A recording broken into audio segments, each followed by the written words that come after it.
seriously seems like it should be so much easier. I mean, it's just a stick and ball, but whoa, this takes some serious skills. Lacrosse will be a demonstration sport at the Los Angeles Olympics in 2028. But did you know that a stick and ball game like lacrosse was played by indigenous people all across North America? The modern game, the one played by people all over the world, started right here with Haudenosaunee. The Haudenosaunee played lacrosse as a sacred medicine game and to honor and entertain the great creator. For decades, traditional wooden sticks were crafted on the Tuscarora Reservation right near Niagara Falls. Now, a reservation is a land set aside for different indigenous nations. These nations are sovereign, self-governing, like a nation within a nation. Members of the Six Nations even travel on their own passports. Hold up. Back when we talked about the Great Law of Peace, I thought there were only 5 nations. Remember? Hiawatha and the Peacemaker brought the Seneca, Cayuga, Onondaga, Oneida, and Mohawk together under the Great Law of Peace. So how come now there are 6 nations? Well, I've got the scoop on that. It's about land and a really long walk. And y'all know, land has always been at the heart of relations between Native Americans and the United States. Let's take a look. Early European explorers called the Americas the New World, but it was only new to them. There were millions of people living here long before Columbus arrived. He and other conquistadors came looking for riches, but others came looking for new lives, freedoms, and lands. Now, the land may have seemed uninhabited to the Europeans, but that's because diseases like tuberculosis and smallpox had already killed millions of indigenous people. Whenever European colonists actually encountered indigenous peoples living their best lives, they still found ways to steal their land. Settlers argued they weren't using the land correctly, but they had no idea what they were talking about. Traditionally, Native Americans believed that nobody owned the land. The land belonged to everyone who lived on it. And that's why we call them indigenous people. They were on the land, with the land, long before anyone thought about sailing west. So when Europeans tried to buy land off indigenous people, some of them laughed and said, yeah, you want to buy the sky too? Hey, let me sell you that cloud over there. Our indigenous neighbors were betrayed often, but they kept moving forward, sometimes forced to leave their homes behind. And that's what happened to the Tuscarora Nation. Long before Europeans ever arrived in the Americas, relatives of the Haudenosaunee, called the Tuscarora, settled in North Carolina. Their language and culture are similar to the 5 nations, with some differences. Tuscarora comes from the Haudenosaunee word skorure, which means people who split the hemp. Tuscarora ancestors were famous for processing the dogbane plant into tough fibers that can be used to make rope and cloth. The Tuscarora were the dominant nation in North Carolina. When the English settlers arrived in 1653, they lived peacefully alongside the Tuscarora for 50 years. But as more and more English settlers pulled up, they began pushing into Tuscarora land. They started fighting in the early 1700s, and the English brought powerful weapons, guns, and cannons, and they armed the enemies of the Tuscarora. The fighting escalated into the Tuscarora Wars. And with so much bloodshed, Tuscarora ancestors realized the safest thing for them to do was to ask their cousins, the Haudenosaunee, for protection under the Great Law of Peace. Hundreds of Tuscarora men, women, and children packed up what they could carry and traveled over 700 miles on foot to New York.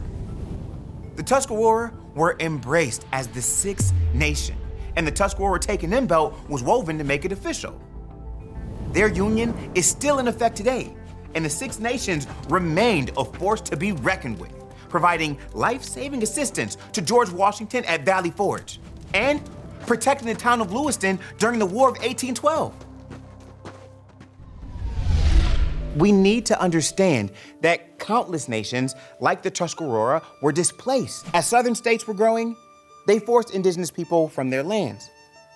Andrew Jackson wasn't the first to displace Native Americans, but he was the most aggressive. In the 1830s, Jackson oversaw the removal of the 5 civilized nations as they were known. Over 50,000 people were kicked out of their homes, some in the middle of the freezing winter. The journey west became known as the Trail of Tears, since so many Native Americans perished on the way. There were even efforts to take reservations that belonged to the Seneca Nation in western New York. Now, ultimately, those efforts failed, partly thanks to a treaty. A treaty is like a law, an agreement between two sovereign nations. After the Revolutionary War, the US government began making treaties with indigenous peoples. Treaties helped indigenous people secure their rights, but treaty negotiations weren't always fair or honest. Often, US representatives used alcohol to trick indigenous peoples to sign away huge chunks of land. But you know, many of these treaties are still in place and are important tools for protecting indigenous rights.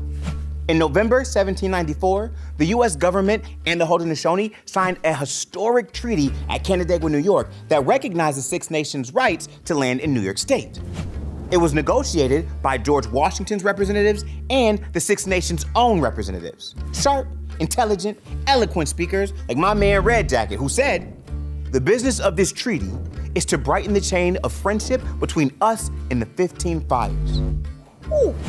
Now, by 15 Fires, he meant the 15 states of the US.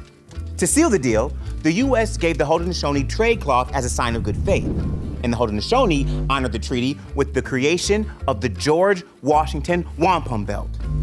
But treaties did not guarantee that Native Americans were always treated fairly. Justice Hugo Black wrote, "Great nations, like great men, should keep their word." You see this? The Two-Row Wampum Treaty, or Guswenta, shows how indigenous people believed they should have coexisted with the settlers. Like two rivers running parallel. Neither should try and steer the other ship, and they should run peacefully side by side.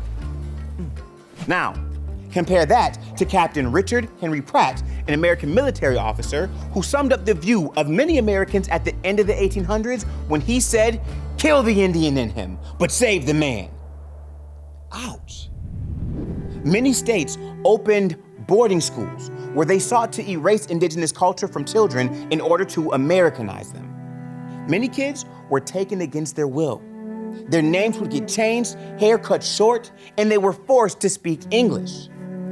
Since the government worked so hard to erase indigenous identities, some scientists thought Native Americans might become extinct in the early 1900s. But oh, were they wrong.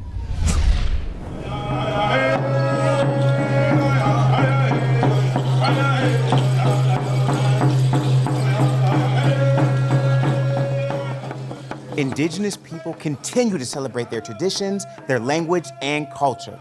Stadiums across the country are packed with lacrosse fans. The Buffalo Bandits are 5-time champions. That's right. And Indigenous players have always been on the roster.